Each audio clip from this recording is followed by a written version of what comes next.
ભરૂચના અંકલેશ્વર શહેર અને જીઆઈડીસી વિસ્તારમાં હોટેલ, રેસ્ટોરન્ટો, મીઠાઈ તથા ફરસાણની દુકાનોમાં આરોગ્ય વિભાગે સઘન ચેકિંગ હાથ ધર્યું। અધિકારીઓએ સોડા વિભાગ અને સ્ટોરેજ રૂમમાં સ્વચ્છતા, હાઇજીનના માપદંડો, ખાદ્ય સામગ્રીનો યોગ્ય સંગ્રહ અને ગુણવત્તાની ઝીણવટભરી ચકાસણી કરી।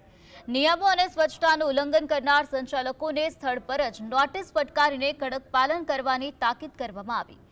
આ સાથે જ ભવિષ્યમાં પણ આવી સરપ્રાઇઝ તપાસ ચાલુ રાખવાની અને ખાદ્ય સુરક્ષાના નિયમો ભંગ કરનારાઓ સામે વધુ સખત કાયદાકીય કાર્યવાહી કરવાની સ્પષ્ટ ચેતવણી આપવામાં આવી હતી।